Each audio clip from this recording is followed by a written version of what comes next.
The Vrae Valley in tropical southern Peru. An immense expanse of green, dominated by one crop, the coca plant, the raw material of cocaine. When the sun's out, farmers spread out their leaves to dry. But it's often under the cover of darkness, even under the pouring rain, that the real money is made. First, by stomping on the coca leaves in a pit filled with water and sulfuric acid. I am removing the substance of the drug, see? We have to stir vigorously. I have all the materials ready, the gasoline, ammonia, the lime. The farmer who operates this coca paste lab insists we hide his identity, although the police rarely interferes. If there are no drugs in the Vrae, the police don't make enough to eat either. If there's coca, there's drugs and money. If there's no drugs, there's no money for us or for them.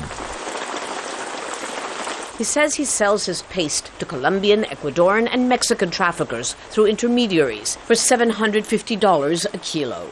The stench of rotten coca leaves mixed with chemicals is pretty difficult to describe. And this is, of course, just the first phase of a multi-billion-dollar industry that's attracting thousands of poor Peruvians from all over the country into this jungle. As dawn breaks, we leave to find out why, in less than a decade, the Vrae Valley has become the world's most dense coca-producing region.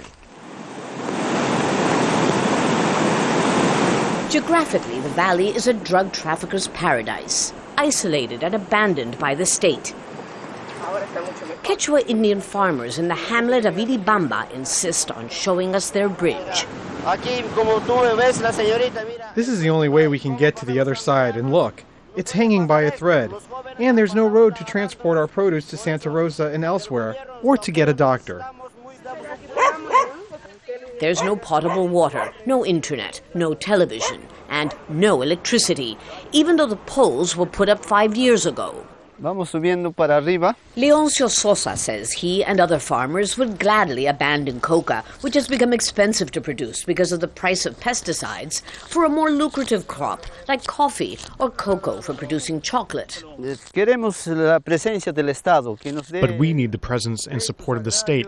We need technical assistance, credits, roads. Otherwise it will be coca and only coca.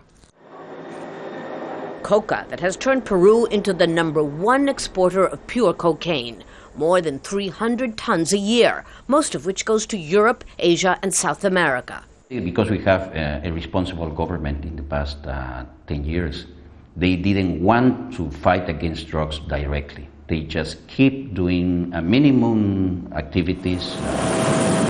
And while the United States invested billions to reduce drug production in neighboring Colombia, the ever-enterprising traffickers set their sights on Peru and the Vrae Valley. Changing course now will take more than time and money.